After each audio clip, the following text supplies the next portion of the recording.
A maior revolta do Brasil. Mais de 30 mil mortos. Uma revolta organizada por negros libertos, negros escravos, índios ribeirinhos e a elite do Grão-Pará. Nós estamos falando da revolta da cabanagem. Você está no canal História Sim.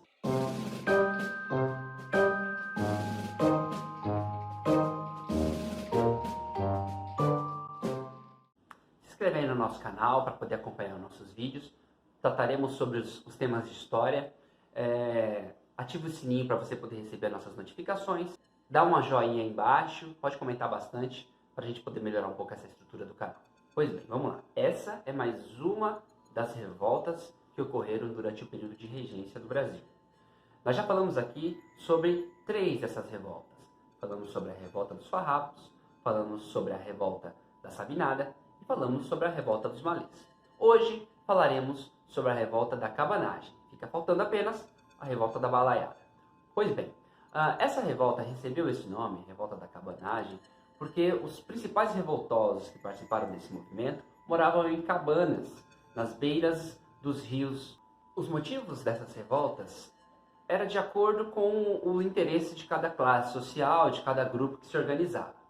Por exemplo, os ribeirinhos, índios e negros libertos queriam terras, porque o Grão-Pará, que foi aonde aconteceu esse movimento, o Grão-Pará que hoje é composto pelos estados do Amazonas, do Amapá, do Roraima, Macapá e do Pará. Os ribeirinhos queriam terras, porque era um lugar muito pobre. Os negros, escravos, queriam a liberdade, queriam a abolição da escravidão. E a elite do Grão-Pará queria um pouco mais de autonomia, queria poder eleger os seus presidentes de províncias que fossem presidentes que morassem ali, que vivessem ali, que conhecessem a realidade daquele povo, que realmente viviam em grande miséria. Pois bem, existiam diversas línguas de origem nativa faladas nessa região do Grão-Pará. Tanto que eles tiveram que escolher uma língua geral, um idioma geral, para se comunicarem entre eles nessa região, que era o Nhengatu. Isso mostra a diferença dessa região para as outras partes do Brasil. Pois bem, mesmo sabendo de toda essa diferença, o governo regente do Brasil resolveu mandar Bernardo de Souza Lobos, o Lobos de Souza, para ser o presidente da província. Lobos de Souza, ele tinha uma mecha branca assim na cabeça, que era o símbolo português no Brasil e que causou muita revolta no Grão-Pará. Tanto que o lema, a palavra de ordem nas periferias do Grão-Pará era morte aos portugueses. Quando Souza Lobos assume a presidência do Grão-Pará, ele manda prender as principais lideranças do Grão-Pará, porque ele percebeu que não conseguiria governar sem que essas lideranças estivessem presas, porque estavam estimulando revoltas, criando milícias. Então ele manda prender o nome de uma das principais lideranças, que era Félix Malcher. Félix Malcher vai ser preso.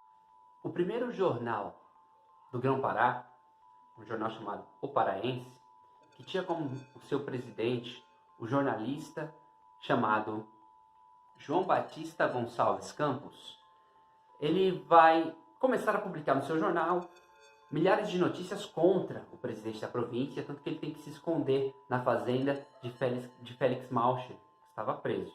Nessa fazenda, ele vai sofrer um acidente e vai morrer, desencadeando uma série de revoltas. É aí que vai aparecer o nome de mais 2 lideranças, que é Antônio e Francisco Vinagre, 2 irmãos, que vão invadir a cadeia, vão libertar Félix Malcher e vão assassinar Lobo de Souza.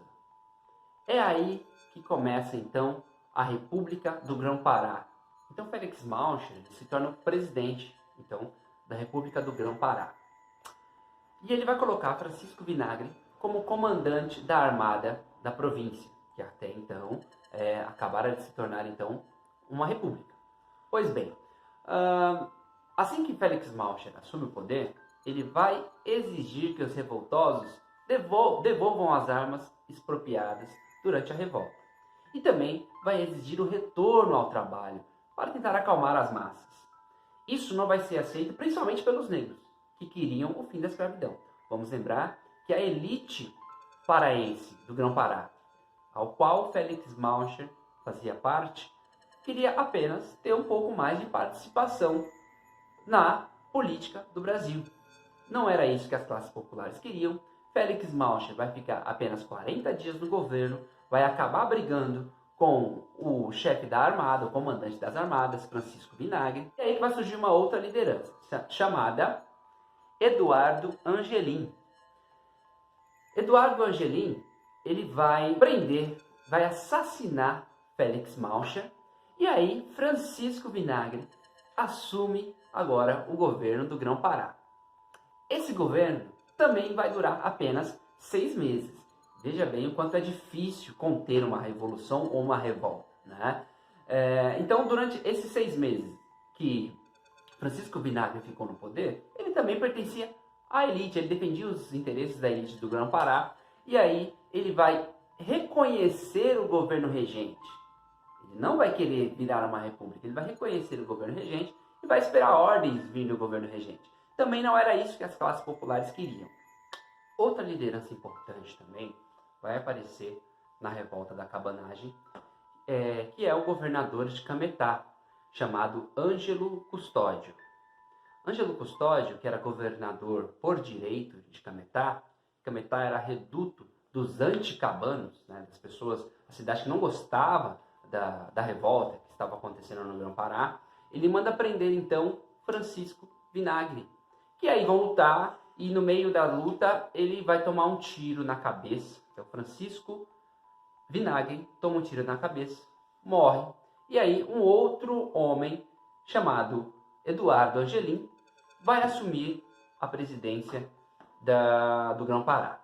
Pois bem, Eduardo Angelim tinha 21 anos de idade e ficou apenas 8 meses também no governo. Então você pode perceber que a cabanagem foi uma revolta que teve diversos líderes, né? Mas o governo regente do Brasil ele não vai perdoar, ele vai mandar perseguir todos esses líderes, prender todos os líderes, matar quem passasse pela frente. Por isso, a revolta da cabanagem vai ficar conhecida como uma das maiores revoltas já acontecidas no nosso país. A revolta ela vai terminar em 1840. Brigadeiro Soares André ele é enviado pelo governo regente para dar fim, então, ao movimento da cabanagem. O que ele faz? Ele toma os interiores do Grão-Pará e isola a cidade de Belém. Começa a passar por fome, né? O abastecimento de comida não chega mais em Belém. Então, os cabanos precisam sair dali. E a revolta da cabanagem, então, se espalha, né? E ela toma um caráter de guerrilha nos interiores do Grão-Pará. Quando a revolta dos cabanos toma esse caráter de guerrilha, vão aparecer então agora diversos líderes mais populares, né? E outras camadas da sociedade também passam a adotar, então, passam a simpatizar com a revolta da cabanagem. Então, os quilombos vão aderir à revolta, pequenos comerciantes, alguns políticos locais, soldados de pequenas patentes. Então eles passam então a apoiar essa revolta. Pois bem, tem um outro líder chamado Jacó Patacho, que ele passava pelas fazendas libertando índios e escravos e matando os fazendeiros, poupando, claro, né, a vida das mulheres e das crianças. Mas o governo regencial não pensava da mesma forma. Por onde o governo regencial passava, apenas por suspeita de que aquela casa estivesse abrigando algum cabano, aquela casa era fuzilada. Tanto que essa revolta causou mais de 30 mil mortos durante esses 5 anos. Pois bem, foi um prazer estar com você até aqui e até a próxima.